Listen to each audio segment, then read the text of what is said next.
websites that I thought were really well done, and I would just recreate them. Yes. Right? Yes. And I figured that if I could recreate that site, then I could do really anything I needed to do. That's a really good point, because a lot of times what you'll hear when you start doing something new, it's like, well, go write a web server. And you're like, well, why do I want to write a web server? There's Apache, there's Nginx, there's 8 million web servers.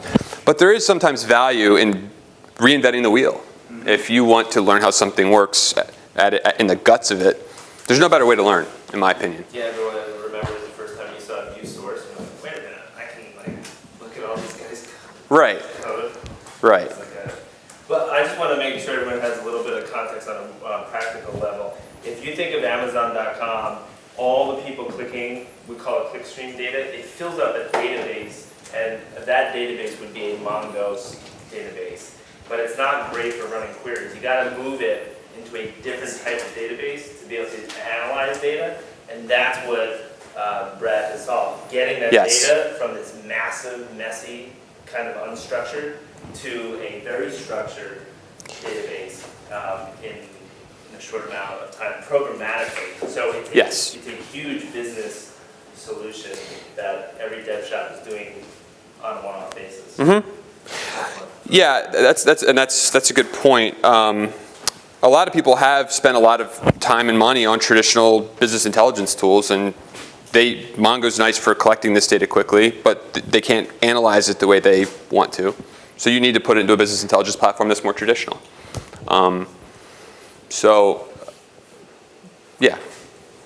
Yes.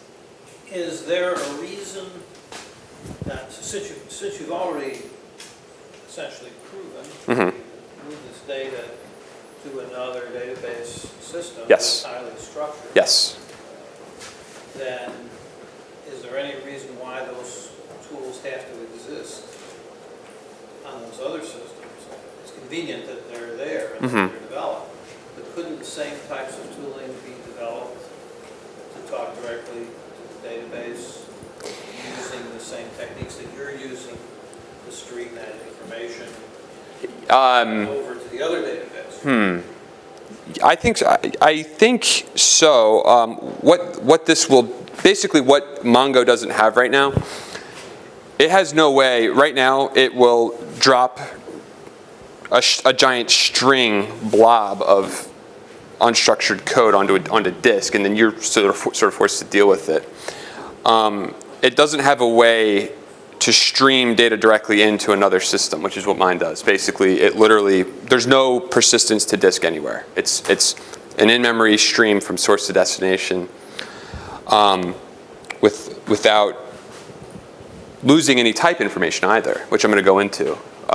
So if something's a date in MongoDB, we make sure that we cast it appropriately to a date that MySQL will understand. So there's a lot of work around preserving data in an unstructured database, which is really tough because, as I'm going to show you, every document, which is the equivalent of a database row in MongoDB, can have its own schema. Now, that's not a great idea when you're trying to do analytics. So the more homogeneous your data set is, the better, the more bang for your buck you get out of something like this.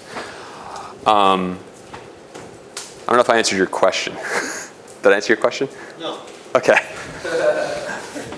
Ask it again. I'll see if I can do a better job. Yeah. So, today, you have MongoDB deficient in analytics. Yes. And probably, what? I don't think MongoDB is efficient in analytics. It's not deficient. Deficient. Yeah. I'm sorry, I didn't think that clear. Deficient in analytics and analytics, add-on analytics tools that talk directly to it, right? Then you have this RDBMS world, which has existed for 30, 40 years. Sure. When you define it, tons of tools, tons of analytics, tons of programmers know how to build things. So it's obvious that your approach is probably, at the moment, the best approach. Because you're just going to convert this data into something, these systems, which are highly mature, and you have mature communities to understand, and probably those same people are also working directly on our DBMS data, so combine the two, blah, blah, blah. Mhm. So I'm not disputing that. Right. All right. But at some point in the future, all right, what's the possibility of using a tool like yours, or using the same Yeah. technology in that Yep. tool, to create the framework for doing the analytics directly on this information, assuming that you build the same, you can then build the same level of utilities community? Nothing. I mean, you certainly could. They don't exist today, as far as I'm aware. There are some business intelligence tools that do plug into Mongo. I don't know how they work, but there's still a big investment a lot of times in this gigantic software ecosystem of business intelligence tools, relational schemas, that type of thing. I'm not disputing that. I'm just saying that in the future, you could imagine Yes. migrating, if the data is migrating in that direction. Yes. Less and less of the data and less of the value in the data is sitting conveniently in an RDMS system. Yes. Plus, you have to consider the costs of having moved it into the RDMS Yes. system in the first place, which are sort of cooked into the existing business models, but ultimately are an overhead. Yeah, that's true. If we assume that the masses of information are going into systems like MongoDB, okay, then what we'd really like to do is ultimately is migrate those tools to sit over, Yes. maybe not go through the overhead, sending it over there, and maintaining the systems in this clunky Yes. RDMS format. That's correct. Yeah, and That's all I was. yeah, and it's a great Sorry point. to detract from the No, time, no. I was just asking that question. Yeah, yeah. Because your tool as it's currently constituted Mm-hmm. solves the problem in what's essentially a patch. Correct. By Correct. by moving information from a modern system to an ancient system, because that's where the tools are. Yes, that's correct. Okay. That's all I wanted to. Yeah, yeah. I would foresee there definitely being an ecosystem of business intelligence tools that sit on Mongo. What's the time frame for that? I don't know. And what about the time frame for a migration away from RDBMS to sitting in Mongo? Is that I mean, years? the way I've seen it, I haven't seen it used. See, where I work, it's the database is very static, and it's like we want to move a hunk of data across, and we just want to run, fast lookups on MongoDB, so that there isn't. I guess I don't know. I don't know the answer to that. But the tool can go in both directions, right? I can also take data out of SQL and stream it right into Mongo. And one of the future enhancements to the application is going to be to actually literally bundle SQL queries together and build document structures that can be streamed right into Mongo. So I guess I'm handling both cases right now. Which is more valuable? I'm not too sure. So, any other questions before I go? Okay. So, why not Scala? Well, the learning curve is pretty brutal. It's a very complex language. But I think once you kind of get into it, it does make you a more productive programmer. So tooling is immature when compared to Java. The build tools, IDE support, etc. But that is getting better. TypeSafe is sort of pushing out new tools to improve that. The conciseness of the code does come at a cost, because there's a whole series of transformations that have to occur to get it down to Java bytecode that's readable by the JVM. Compilation times are tough. They're a little longer. And you also get some sort of esoteric compiler errors that don't always describe the problem that you're trying to, that what's actually wrong. So there's positive and negatives to every programming language. I feel like these were Scala's kind of pain points. Can you talk about its advantages? Yes. Well, actually, can you go back 2 slides? These are. Oh, okay. Yeah, these are the advantages. Well, I mean, their advantages is, which are the ones that are unique to Scala? Well, certainly the reduction lines of code. The interop with Java libraries is that's just sort of a nice thing, right? Well, so are Java libraries. Yes. So Yes. they're interoperable. Right. There's really good support for domain-specific language development. You could argue Java has that too, but it's sort of more with Scala. It feels more organic within the language. Okay. And Akka is a Java and Scala concurrency framework. So now the Casba API that's a Scala specific thing, which I found to be pretty useful and definitely better than the Java driver. These guys have gotten millions of dollars in venture capital without the science side, certainly from pretty reputable mainline venture capitalists. So I'm wondering what they think the market for it is. I realize it's not exactly your subject, but you picked it. So. Sure. Scala received venture capital or Mongo? Oh yeah, Scala. Scala. Yeah. With the introduction of Java 8 wasn't out when I started this project. Java 8 solves a lot of what people didn't like about Java. Would I choose Scala in 2014 given what I've seen in Java 8? I might. It would be a tougher call because a lot of the functional advantages of Scala are also in Java now. So I still think Scala has some things that Java, even with Java 8, doesn't fully solve. But That's fair. yeah. And part of it was an academic project, so it was just sort of using it for a springboard to learn a new programming language. So okay. Yeah. So the tools that I use to build the application, I use Scala IDE, which is a customized Eclipse distro that TypeSafe put out. It's okay. It has IntelliSense. It has a good deal of your basic Eclipse functionality. It's definitely not as full-featured as a regular Eclipse distribution. I use GitHub for source control, and Simple Build Tool is what TypeSafe recommends you use for dependency management, and as opposed to like Maven. So I use SBT for dependency management, code coverage, compilation, etc. So. Cost. Well, the cool part about this project was it costs nothing as far as the tools that I picked.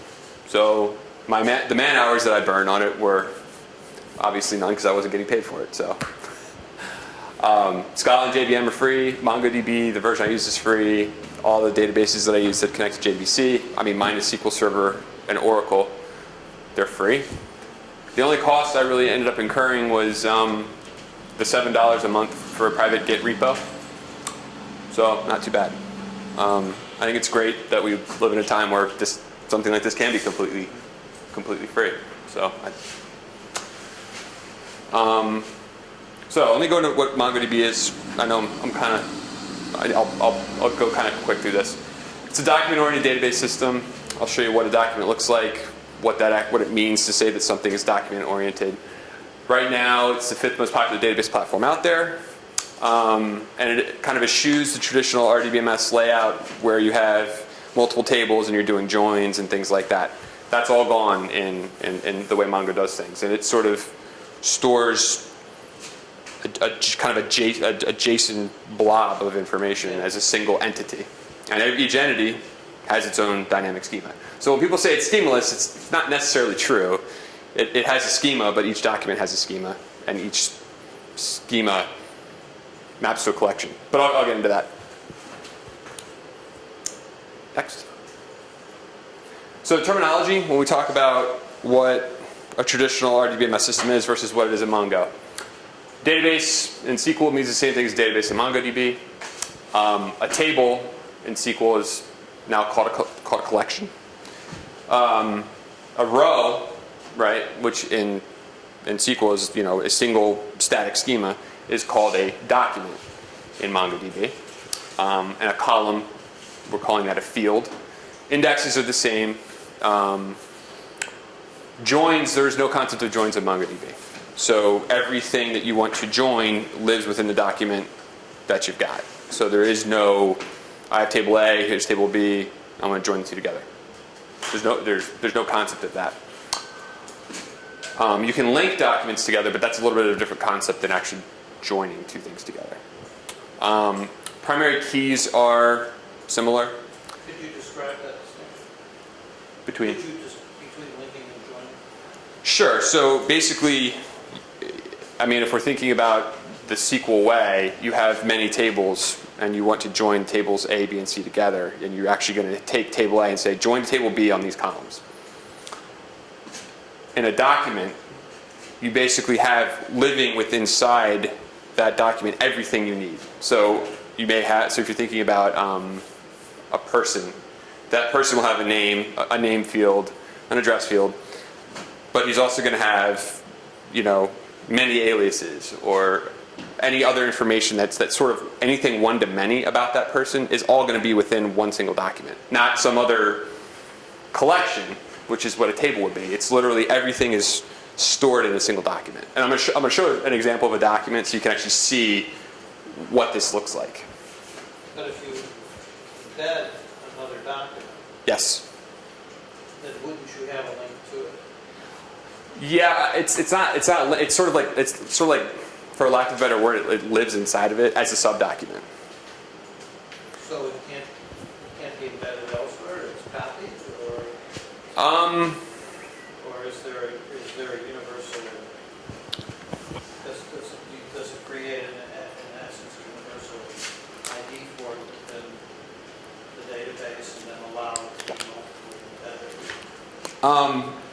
No, I mean, basically, actually, the document is sort of it's a closed entity. Anything within the document is stored either as a simple type, like a string or an int, or as a subdocument, which is more strings and more. It's that type of thing. Or it has an array.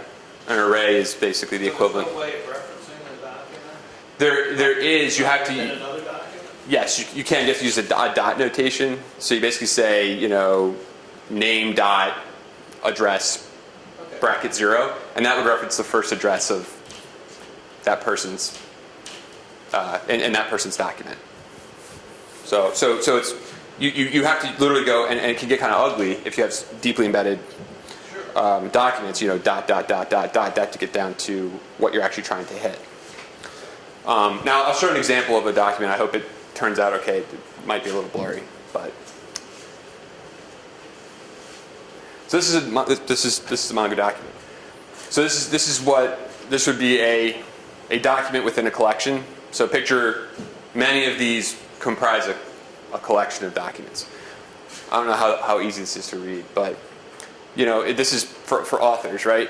I have an author, and then I have a subdocument with a name and an email, and then I have a post, which is just a string. I have geocoded location, rating, and then if you look here, there's many comments. So that's actually an array living within the document, right? So this is what I meant. So you have 2 comments for this guy with an upvote, a downvote, the text, and then you have another array of tags. So this is what I mean when I say one-to-many relationships are just literally embedded in a single document. Yeah. So But Bob Jones could be some other list. Yes. Yeah. I mean. And that would essentially establish a link between one document and another.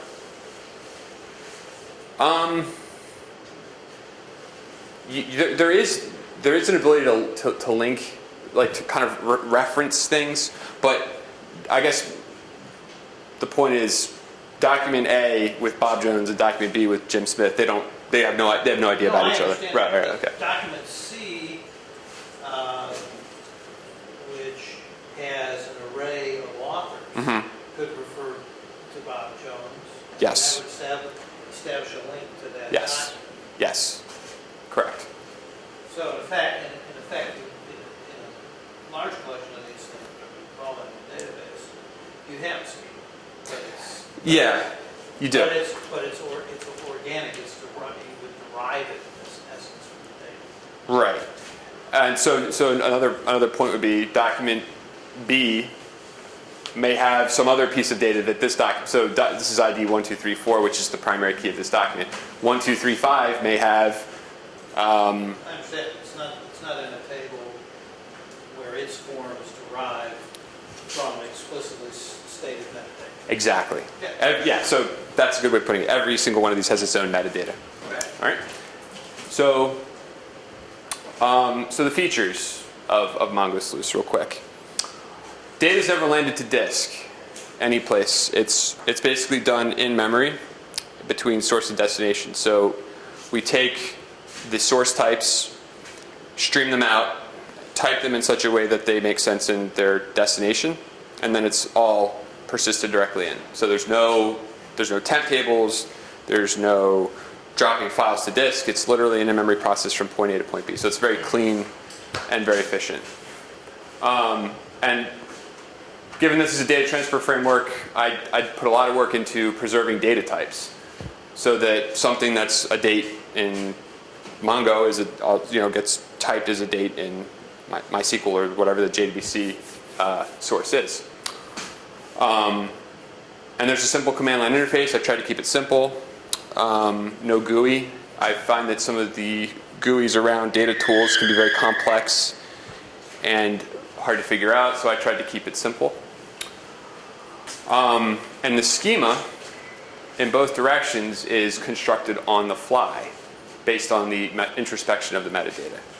So you don't build tables to say, okay, my staging tables are ready, now let me stream data in. That's all done for you. Everything is pre-built, written to the source, and written to the destination and then streamed in. So let me understand. yeah. So you have a big collection of documents. Yes. All right. And let's say at the end of the day, you end up at the other end with a set of tables where all that data resides. Yes. So do you look at the entire collection of documents first in order to generate the optimal schema? That's exactly what I did. Okay. Yep. So So you don't build the schema on the fly as these documents are coming at you? no.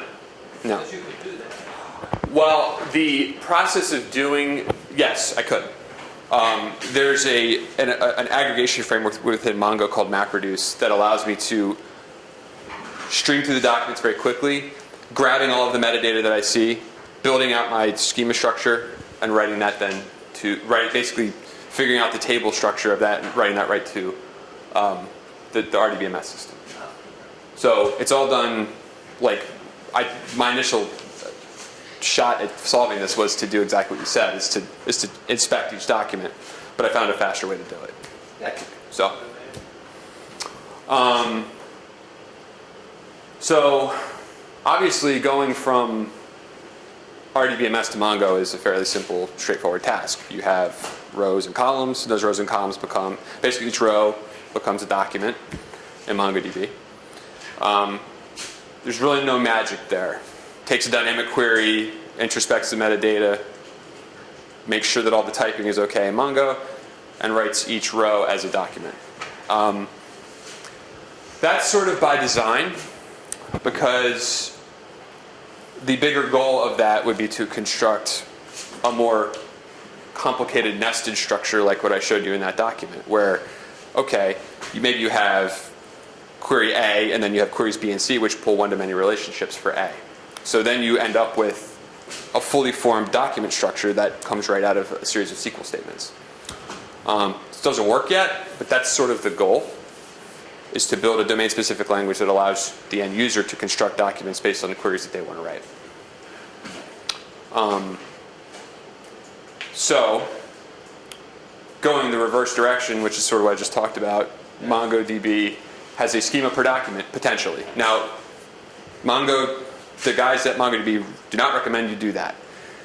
They recommend that you keep a relatively uniform schema, because obviously if you have a bunch of just disparate junk in your in your database, it's not very useful because there's no way to sort of have any conformity of the data. But even in a relatively static document set, it's a trickier problem to go in the reverse direction. So, let's talk for a moment again about moving from MongoDB to an RDB. Sure. So what you're doing is you're relying entirely on metadata structure that is implicit in the MongoDB database, right? That's correct. So would it make any sense, for example, to have a feature, and maybe you do, that allows me to tell Mongo Sluice that in fact I'm really interested in the following metadata structure, essentially RDBMS schema, and simply have it populated, ignoring all the other information, because there might be lots of extraneous information I don't care about it. Agreed. That's a hard. To answer your question, no, because expressing a filter per document when the document structure could be so diverse, I could be basically the end user would have to have some input into that, right? And say, I want these 3 fields. Only look for these 3 fields. Ignore anything else you say. That's what I'm saying. Yeah. I'm saying that I might know, if I had no knowledge of what was in the MongoDB base, Right. obviously that's not. Take everything. Yeah, I have to Right. take everything.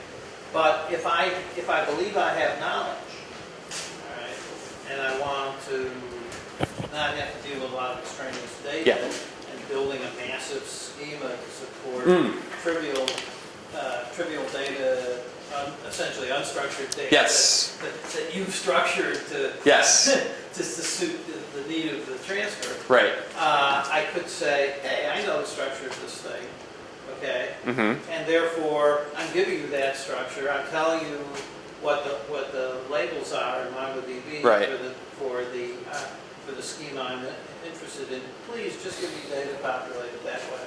That's a great idea. To answer your question, it can't do that today. That was sort of one of those things I kind of envisioned bolting onto a domain-specific language, where you could literally go to that level. Perfect. Yeah. Way of defining Yes. that. Yes. Now on the transfer from SQL into Mongo, it's much easier because you just express a query and Oh yeah. it's so easy. Now what I can do right now with MongoDB is I can apply a filter, and I can say only give me, if it's a zip code collection, only give me those towns with populations greater than 250 or 25,000. So it'll go through and only grab those. So I can filter the data, but I can't like kind of put my hands around these 3 fields, only these 3 fields. But that is something in the Another business opportunity. well, yeah, I think I have a lot of ideas on how to build the domain-specific language. The engine is getting to a point of maturity where I can probably consider getting into that, but it's a fairly large problem. Anyway, It's pretty awesome discussion. I think we should fast forward and Yes. break, and then we can talk Sure. specifically about anything. I can go through the rest of the stuff pretty quick. Henry? So I guess I touched on most of this. When you push data from Mongo to SQL, the more uniform the document schemas are, the more value MongoSluice can provide. That's obviously because if you have a massive dispersed set of documents with a dispersed set of schemas, the resulting table structure is going to be ugly and messy. And I kind of put a premium on data type fidelity so that no data is lost, dropped, or transformed in a way that's bad between systems. And my goal was data should not be lost or altered at any point during import-export. So this is a real quick diagram, very high level on what it does. So this is going from Mongo to SQL. So the first thing MongoSluice does is it looks at a target MongoDB collection, with an optional filter to say only give me these documents. Returns the full schema definition, right? This is what we talked about. And then based on that, I can build a schema, in this case MySQL, that stages the tables to get ready for the import. And then part 2 is basically doing the same thing.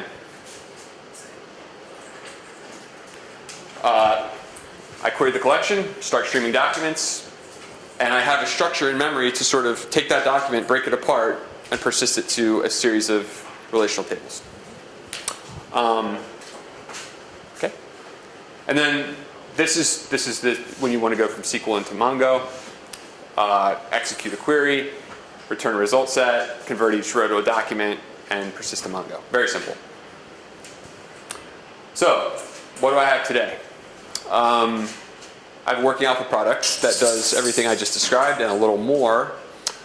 I don't have a lot of unit tests as of now. I don't have a lot of documentation, nor do I have continuous builds or automated build, or continuous integration automated builds. When I check in a slice of code, I don't get immediate, oh, something, you broke this when you did your check-in. So I need all that.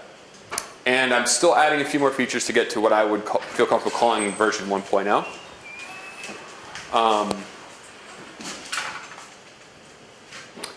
My futureware, which I guess I've talked about a couple times. A full domain-specific language bolted onto the engine, along with a concurrency framework. With the goal being allow the end user to define their import-export workflow and the relative execution, the relative parallelism of the execution, and how they want their import-export to go. So it gives them sort of full kind of their own control and definition of an import-export.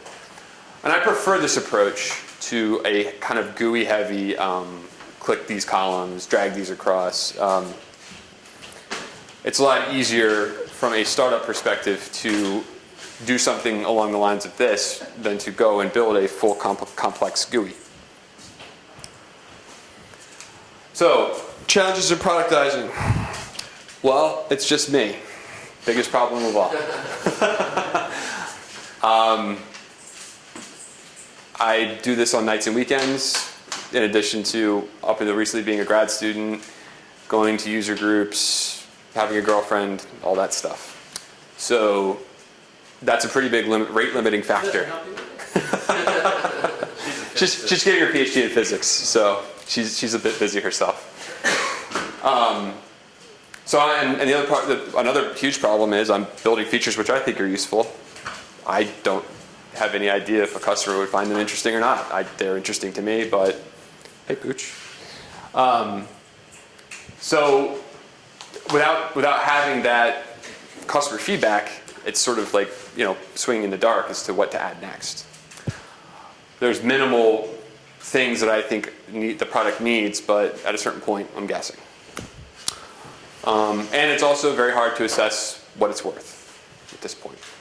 Don't know. I have no idea how to figure out what it's worth. So Chris is trying to help me with. I had one more question. Yes. Sort of combining the questions I was asking most recently to the one I asked at the very beginning. Yeah.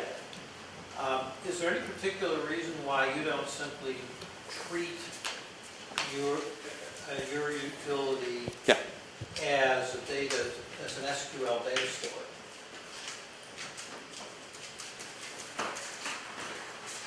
I'm not sure I follow. Well, okay. So here's the MongoDB. Okay. Now, what you're doing today is you're running some utility against its meta information, in effect. Okay. And you're building an SQL schema. Yes. All right. And then you're streaming all the data out to through the API of some SQL database. Create a database. Yeah. Couldn't you simply take the approach that you're the API to the SQL data store and just allow it to query the Mongo database like it was an SQL store? I hadn't thought about that. Then it's just a data store. just a very particular kind of data store, and you're not, the only thing that's dependent on anything is that the initial query into the data store might take, I don't know what's the latency for you typically to analyze a Mongo store and return the schema? Depends, not much. Oh, okay. Not Well, much. So then couple there's seconds. slight hesitancy compared to a native SQL data store, but otherwise you now look like an SQL data store. So almost, you're about saying write a SQL query that can then query Mongo without, Then you don't have to deal with any of that. You basically return the schema and you have the streaming capability once the it's a really good idea. oh, okay. It was one I hadn't, I had never considered doing that. And that's why we haven't started yet. Yeah. Yes. This is collaboration at work. Yeah. So I'll make So- the slides pretty quick. It's all you. And then we'll probably break for questions. So Kevin Fleming, managing partner of the lab, we had this idea that there are people out there with great ideas, definitely engineers who do these products on the weekend, and they sit around and they don't get implemented, or domain experts. So in comes Brad, and we're talking, and my first thing is like, this sounds like a product, like SaaS maybe. Can we do this on the internet? I don't know if we could do it on the internet, but we started talking, and we decided to move ahead and try to productize this. And for a while we were thinking, okay, service, walk in with a laptop, go to these companies who want to move data, sit down and hit enter, and then walk out with a service fee. Interesting, but we saw on the internet, the CTO of WebMD did a slide share where he spec'd out how to solve this, and it has about 3,000 views. And so we know there's at least a lot of websites with giant clickstream data. How do you analyze it? So it's kind of proof. And then recently we saw that slide share is now on a MongoDB wiki. So we infer that there's some growing interest in that kind of utility. But then we started thinking, let's maybe go direct to MongoDB or another BI tool manufacturer and sell this just as IP, which would be a quick win for everybody involved. And maybe it's not that great to build a service company, but if you could sell or license out this software. And I used LinkedIn to go and connect with a bunch of execs at MongoDB, and now we have this presentation, we have a website. And so Walnut Street Labs has acted as a kind of de facto product manager and go-to-market sales marketing, and it's been fun so far, and we believe that the product has value and applicability to a growing audience out at the enterprise level. So, and the name, really, we came up with the name. No, but Brad. I left that out, I'm sorry. Yeah, that's all I'm good for. So, thanks, Brad, for sharing those. And if you have any questions, just hang out. Brad, you have a little time to hang out. Yeah, totally. And that's it. So thanks for coming. Next week, Dave Mann. Oh, man. All right, that's it. Coffee and water. Still there. And the YouTube live stream. I'm here for still streaming. All right. Good suggestion. Yeah, we're still